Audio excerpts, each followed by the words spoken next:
नमस्कार दोस्तों, हर रोज़ की तरह आपका स्वागत है सम्राट इंग्लिश क्लासेज में। मैं आपका सर, आपका जाना पहचाना नेमी चंद कुशवाहा आज आप लोगों को सिखाने जा रहा हूँ डायरेक्ट इनडायरेक्ट पार्ट 3। हम पहले 2 क्लास आपको पढ़ा चुके हैं। आप लोगों ने पहली क्लास बहुत अच्छे से देखी थी, लेकिन दूसरी क्लास में आप लोगों ने देखा नहीं है, तो आप लोग उस क्लास को देखिए और अपनी नॉलेज बढ़ाइए। ये चैप्टर है, ये 10th क्लास और इंटर क्लास के बच्चों के लिए बहुत इंपॉर्टेंट है। इससे संबंधित क्वेश्चन आप लोगों को बोर्ड एग्जाम में पूछे जाएंगे, ठीक है। तो पीछे क्लास तो पीछे रह गई, आप लोगों को देख लीजिएगा, मैं आपको लिंक दे दूंगा डिस्क्रिप्शन में। आज हम सीखेंगे प्रोनाउन परिवर्तन संबंधी नियम, ठीक है। आरएस में कुछ प्रोनाउन आएंगे तो उनको किस तरीके से बदलेंगे, ये चीज़ आज हम आपको समझाएंगे। तो उसे समझाने के लिए मैंने आपके सामने एक टेबल लिख दी है जिसमें कि नॉमिनेटिव केस लिखा हुआ है। नॉमिनेटिव केस बोलते हैं हम सब्जेक्टिव केस को, है, ठीक है, यानी कि वे प्रोनाउन जो सब्जेक्ट की तरह प्रयोग होते हैं। उसके बाद ऑब्जेक्टिव केस, ऑब्जेक्टिव केस वे प्रोनाउन होते हैं जो ऑब्जेक्ट की तरह प्रयोग होते हैं। पजेसिव केस यानी कि वे प्रोनाउन जिनका यूज अधिकार बताने के लिए, पजेशन बताने के लिए किया जाता है। जैसे मैं बताऊं मेरा भाई, तो मेरे का जैसे कि इसमें क्या आएगा, प्रोनाउन माई, ठीक है। उसकी बहन, लड़का है तो हिज आएगी, लड़की है तो हर आएगी, ठीक है। तो इनको बोलते हैं पजेसिव केस। आप समझ रहे होंगे अपने की अंग्रेजी जो हम बोल देते हैं गांव की भाषा में, तो ये सब अपने की अंग्रेजी। तो इन्हीं को हम समझेंगे कि किस तरीके से इनका प्रयोग करते हैं। तो सबसे पहले यदि नॉमिनेटिव केस में सब्जेक्ट का जैसे कि रूप हो आई, तो उसका ऑब्जेक्ट मी रहेगा और प्रोनाउन रहता है माई, ठीक है। उसके बाद अगर करता ही है, कर्म इसका होता है हिमा, इसकी अपने की अंग्रेजी होती है हिज। सी की होती है हर, अपने की अंग्रेजी भी होती है हर। इट का ऑब्जेक्ट रहता है इट और पजेसिव हो जाता है इट्स। और यू का ऑब्जेक्ट यू रहता है, पजेसिव होता है योर। वी का अस, ये आपको बी जैसा दिख रहा है, ये यू है, ठीक है। थोड़ा राइटिंग को आप समझने की कोशिश करें। और ये अवर पजेसिव। दे सब्जेक्ट, ऑब्जेक्ट होता है देम, और ये देयर इसका पजेसिव केस है, ठीक है। आगे की क्लास में आपको इनका यूज सिखाऊंगा, तो आप लोग ध्यान से इसको पढ़ें। अब हम प्रोनाउन को परिवर्तन करने के नियम सीखेंगे, ठीक है। अभी हमने आपको एक एक करके प्रोनाउन समझाए थे, उन्हें आप याद कर लेना। तो जब हम प्रोनाउन को चेंज करेंगे, प्रोनाउन कौन से होंगे आरएस में आने वाले, तो उसे हम सन, SON, सन बट्टे 130 यानी कि फर्स्ट, सेकेंड, थर्ड। जब आरएस में कोई प्रोनाउन आया हो उसको हम बदलेंगे तो सन बट्टे 123 से बदलेंगे, ठीक है। सन बट्टे 123 इसका मतलब क्या है, ये होता है एस फॉर सब्जेक्ट। आप लोग ध्यान से समझें, ठीक है। और ओ फॉर होता है ऑब्जेक्ट, एन फॉर होता है नो चेंज, ठीक है। आई फर्स्ट पर्सन, ये द्वारा से नहीं लिखेंगे हम, फर्स्ट पर्सन, ठीक है। ये हो गया सेकंड पर्सन,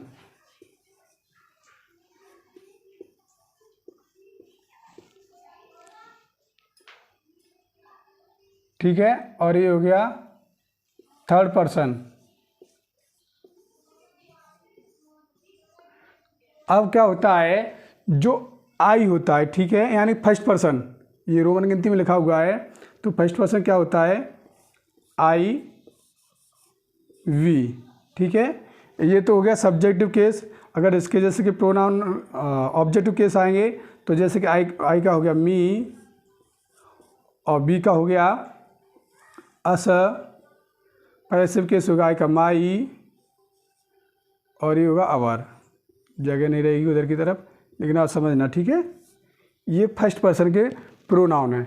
ये सब्जेक्टिव केस लिखा था पहले मैंने, फिर उसका ऑब्जेक्टिव केस लिख लिया है, फिर उसके पजेसिव केस लिख लिया है, ठीक है। और ये जो है सेकंड पर्सन, सेकंड पर्सन में यू केवल सब्जेक्ट होता है और इसका ऑब्जेक्ट भी यू रहता है, और इसका जो पजेसिव होता है वो यूर होता है। ये हो गया, ठीक है। और ये थर्ड पर्सन में कुछ ज़्यादा ही सब्जेक्ट हो जाते हैं, ही, सी, इट, नेम। ठीक है, तो इसकी जैसे कि अगर मान के चलो, अगर हम ऑब्जेक्टिव केस की बात करें तो ही का हो गया हिमा, सी का हो गया हर, इट का हो गया इट, नेम अगर लड़की है तो इसका हो जाएगा हर। ठीक है, लड़का है तो हो जाएगा हिमा। और इधर पॉजेसिव केस की बात करें तो ही का हिज, सी का हर, इट का इट्स, इधर लड़की है तो ये हर रहेगा और इधर ये हिज हो जाएगा। समझ पा रहे हैं आप लोग? तो कुल मिलाकर के यदि आर एस में सेकंड यानी कि प्रोनाउन आए हों उनको हम बदलेंगे तो सन बट्टे 123 के हिसाब से बदलेंगे। यानी कि यदि आर एस में आई और बी आया हुआ है, फर्स्ट पर्सन प्रोनाउन है आई और बी, तो उसे हम आर बी के सब्जेक्ट के अनुसार बदलेंगे। और यदि सेकंड पर्सन प्रोनाउन आया है तो उसे आर बी के ऑब्जेक्ट के अनुसार बदलेंगे। चीज़ समझना ध्यान से, कैसे मैं समझा रहा हूँ। आर एस में जो प्रोनाउन आएंगे उनको बदला जाएगा और आर बी के अनुसार बदला जाएगा। तो ये फर्स्ट पर्सन सब्जेक्ट के अनुसार, आर बी के सब्जेक्ट के अनुसार, सेकंड पर्सन आर बी के ऑब्जेक्ट के अनुसार बदलेंगे, और third person N for no change, यानी कि थर्ड पर्सन के कोई भी प्रोनाउन आएगा, चाहे सब्जेक्टिव केस हो, चाहे ऑब्जेक्टिव केस हो, चाहे पॉजेसिव केस हो, इसको नो चेंज रखेंगे। ठीक है, एज इट, यानी कि बदला नहीं जाएगा। और आगे मैं आपको एग्जाम्पल के द्वारा समझाता हूँ। अभी हमने जो सीखा था सन बट्टे 123 के हिसाब से, उसी को मैं आपको लिख के समझाता हूँ। ठीक है, यदि आर एस में first person pronoun I we आए हों तो उसे आर वी के सब्जेक्ट के अनुसार बदलते हैं। एग्जाम्पल आपके सामने लिखा हुआ है, Sita says to me I am a good girl. समझिएगा आप, हमें कोई भी डायरेक्ट हमारे सामने लिखा है तो पहले उसका सेंस समझना चाहिए कि ये कहना क्या चाह रहा है। ठीक है, Sita says to me, Sita मुझसे कहती है I am a good girl, मैं एक अच्छी लड़की हूँ। यानी कि वो मेरे बारे में नहीं कहती है, हालांकि मैं लड़का हूँ, लेकिन वो खुद के ही बारे में कहती है कि मैं एक अच्छी लड़की हूँ। ठीक है, तो अब हम इसका जब इनडायरेक्ट बनाएंगे तो केवल कहने का तरीका बदल जाएगा, लेकिन इसका अर्थ नहीं बदलेगा। अगर अर्थ बदल गया तो समझ जाना कि आप कहीं ना कहीं गलती हो रही है। तो सबसे पहले हमने सीखा है कि यदि आरबी में ऑब्जेक्ट दिया हो तो हम ये सेज टू होती है या सेट टू होती है या सेट टू होती है, उसको चेंज करते हैं। ठीक है, तो सबसे पहले हम लिखेंगे सब्जेक्ट आरबी का सीता, उसके बाद सेज टू की जगह लगाएंगे हम टेल्स, और ऑब्जेक्ट है मी, तो मी का मी लिख लिया, सीता टेल्स मी, कॉमा की जगह लगाएंगे दैट। ठीक है, अब आप देखेंगे कि यहाँ क्रिया फर्स्ट फॉर्म में एस लगी है, यानी कि ये प्रेजेंट टेंस है। तो आर एस में आने वाले टेंस को बदलेंगे नहीं, टेंस को नहीं बदलेंगे, लेकिन प्रोनाउन बदला जाएगा।